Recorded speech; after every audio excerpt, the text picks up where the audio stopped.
up, guys? This is Hatsmania, and I'm coming to you with a new episode of Why I Love This Card. Now, as you can see, there are actually like 7 different cards, 8 cards total, but 7 different cards. The reason why is because I don't want to just go over one single card. I want to go over an archetype this time, but I'm gonna have a focus on Performage, Trapeze Magician. Um, the Performages just came out in the new Clash of Rebellion set. And quite honestly, they're one of my favorite archetypes. They just plus so easily. One of the key cards in this deck is Damage Juggler. He's the searcher of the deck. But obviously, Trick Clown's here. But honestly, Trick Clown not as useful in Performages as maybe these three guys. More Hat Trigger's more useful than he is. But I will. Okay, so the card I wanted to really point out is Trapeze Magician. I'm going to quickly read off his effects. He can only be summoned with 2 level 4 Spellcaster monsters. You take no damage less than or equal to this card's attack. Once per turn during either player's main phase 1, you can detach one Xyz material from this card and then target one other face-up attack position monster on the field. It can make a second attack during each battle phase, but destroyed at the end of the battle phase. These changes last until the end of this turn. If this card is destroyed by battle and sent to the graveyard, or if this card in your possession is destroyed by an opponent's card effect and sent to your graveyard, you can special summon one Performage monster from your deck. This guy is the biggest catalyst in a Performage deck. Spoiler alert, I am doing a deck profile on Performages on Monday, so check by for that. But this guy really helps the deck just have that extra punch it needs. Mainly because one, it's summoning conditions aren't really a big problem when you're playing Performages. I mean, come on, it's like they're all spellcasters with the exception of maybe some support that you're playing. But the entire archetype of Performages is spellcasters. And to make this card even better, they have freaking ridiculous support for this called Barrier Bubble and Trick Box. So what Barrier Bubble does is that each turn, the first time a Performage or Performapal, but who cares, would be destroyed, you take no, it would not be destroyed, and then you take no battle damage from any attacks involving a Performage monster you control. Trick Box is a really good recovery card. If a Performage monster you control is destroyed by battle or card effect and sent to the graveyard, target one monster your opponent controls, take control of it until the end phase, and then special summon one Performage monster from your graveyard to your opponent's side of the field. But control of it returns to the owner during the end phase. This is extremely important, mainly because, one, it lets you take control of a card to get rid of something that you don't want your opponent to have, possibly. If you combine it with Trapeze Magician, for example, if your opponent has a big boss monster, you have, let's say, Barrier Bubble on field and a Performage with at least one material on it.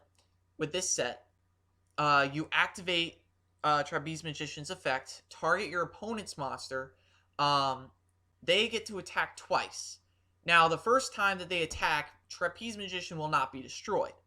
Then, mainly because of Barrier Bubble. Then the second time you still won't take damage because of a Barrier Bubble.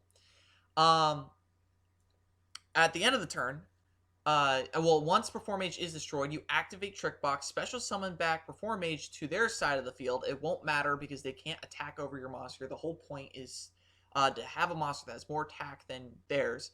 To have your monster have less attack than their monster, but and then they'll get Trapeze Magician, then you'll get their monster.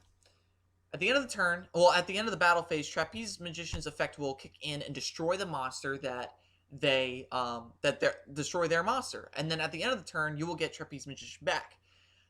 It's a win-win for you. Their monster's gone, you took no battle damage, and Trapeze Magician's still in play.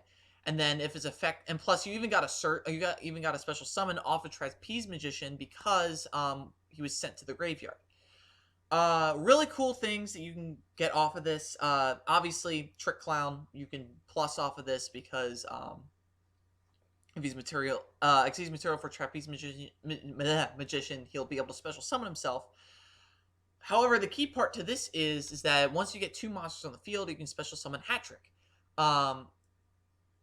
But if your opponent has a monster themselves, you can just special summon them anyway. So then you can go into another Trapeze Magician or another Xyz play that you want, and then just deal it that way. Flame Eater is pretty interesting because whenever you would take damage, you get to special summon him, and then when he's normal or special summoned, both players take 500 points of damage. Now, if you open up with multiple Flame Eaters, this works to your advantage, because no matter what, you will only take 500 life points of damage, and your opponent will take up to 1500. So if you normal summon a Flame Eater, and you have 2 more Flame Eaters in hand, normal summon Flame Eater, special summon the second one, and then special summon the third one, you take 500 damage from the last Flame Eater's effect, and your opponent takes 1500 damage, 500 from each Flame Eater's effect. The final card is Damage Juggler. Now, in testing, I have never used Damage Juggler other than to search. However, he is able to get himself into the graveyard if necessary. So, just to read off his effect, during either player's turn, when a card or effect that would inflict damage to you is activated, like this guy, negate the activation and destroy it. That would prevent you from taking another 500. Yes, it would prevent your opponent from taking 15, but then you get this guy on board. And then he can search you out a card by banishing himself. And also during either player's battle phase, you can discard the card and reduce the next battle damage you would take this turn to 0. That's more significant than negating any effect damage. Quite honestly, I like that effect because it's kind of like a watered down Swift Scarecrow. And then once per turn, basically, you can banish him from the graveyard and then add one Performage card to your hand, except for Damage Juggler. So this deck works so well. There's another card that you may or may not know about. It's called Inari Fire. This card has so much great synergy with the deck, mainly because if you activate Trapeze Magician on this guy will just special summon himself back the next turn, and then you can OTK that turn if possible. So it's a great card to have for this. Gigabyte works just as well, and he lets you get Abyss Dweller souped up a little bit, so that's always nice. But anyway, yeah, this guy is. Anyway, so going back to Performage Trapeze Magician, he is a 2500 beater, which is nothing to laugh at, and 2000 defense, which is pretty decent. He is a ridiculously good rank 4. Also, the fact that you play a lot of light monsters in this deck, you can actually get out your stellar monsters as well, so that is extremely significant. But more so significant is that Trapeze Magician is just so freaking overpowered for this deck in general because you take no battle damage, so no damage whatsoever that has more damage than you. So if you have more damage than less than or equal to his attack. So if you have Barrier Bubble on the field with Trapeze Magician, in order for you to take damage the first time he gets attacked, your opponent has to have more than 5100 attack on their first go, because then they will deal damage to you because it's more than his attack. So yeah, like, it's absolutely ridiculous. I really love this card and look forward to the deck profile on Performages on Monday. And finally, don't forget to like, comment, and subscribe, and as always, have a nice day.